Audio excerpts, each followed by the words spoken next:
क्या आप जानते हैं लक्ष्मण द्वारा शूर्पणखा का अपमान शूर्पणखा की एक योजना थी। आखिर क्या वजह थी शूर्पणखा की रावण से प्रतिशोध लेने की? कैसे श्री कृष्ण ने विवाह कर शूर्पणखा का किया उद्धार? आइए जानते हैं स्टोरी बाय चित्रकारी के साथ। रावण के विनाश में शूर्पणखा का बहुत बड़ा योगदान था। दरअसल कहा जाता है सारी दुनिया पर राज करने की इच्छा को पूरा करने के लिए रावण ने कालकेय के राज्य पर चढ़ाई कर दी थी। युद्ध के दौरान रावण ने कालकेय और उसके सेनापति विदित जीवा का वध कर दिया। विदित जीवा और कोई नहीं बल्कि शूर्पणखा का पति और रावण का बहनोई था। शूर्पणखा को जब ये बात पता चली तो वो बहुत दुखी हो गई। उसका मानो संसार ही उजड़ गया हो। क्रोध में आकर उसने प्रतिज्ञा ली, भ्राता रावण, जिस दुनिया को जीतने के जुनून में तुमने मेरे पति की हत्या की, तुम्हारी यही दुनिया मैं मिट्टी में मिला दूंगी। आज मैं ये प्रण लेती हूँ, तुम्हारे सर्वनाश का कारण मैं बनूंगी।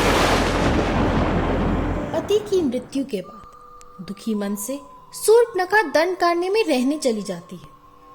वनवास के दौरान राम, सीता और लक्ष्मण को वन में देखते ही शूर्पणखा को उनके दिव्य स्वरूप का आभास हो जाता है। राम जी के तेज को देखकर उसे अपने अहंकारी भाई के अहंकार को तोड़ने का मार्ग मिल जाता है और इस प्रकार शूर्पणखा रावण से अपना बदला लेने की योजना बना लेती है।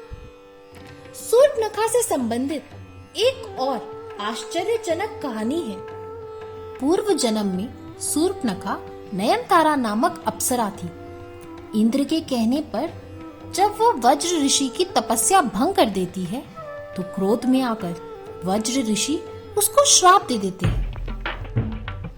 मूर्ख स्त्री, तुझे अपने रूप का बहुत अहंकार है। मैं ऋषि वज्र तुझे श्राप देता हूँ। तू अगले जन्म में एक कुरूप राक्षसी शूर्पणखा के रूप में जन्म लेगी। तेरा ये रूप तुझसे छिन जाएगा। अपने पापों का प्रायश्चित करने के लिए शूर्पणखा शिव जी की घोर तपस्या करती है। शूर्पणखा की तपस्या से प्रसन्न होकर शिव जी उसे वरदान दे देते हैं।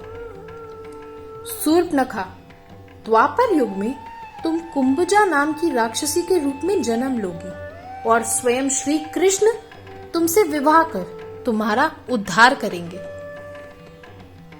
शूर्पणखा पूरी रामायण में एक बहुत अहम किरदार है।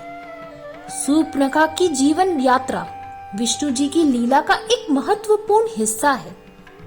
अगर शूर्पणखा नहीं होती तो शायद रामायण भी नहीं होती।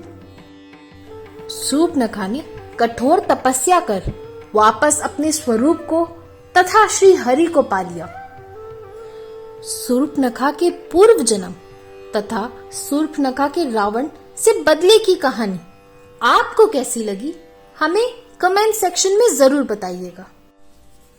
माइथोलॉजी की ऐसी छोटी छोटी इंटरेस्टिंग स्टोरीज जानने के लिए सब्सक्राइब करें मनायता को। #स्टोरी बाय चित्रकारी।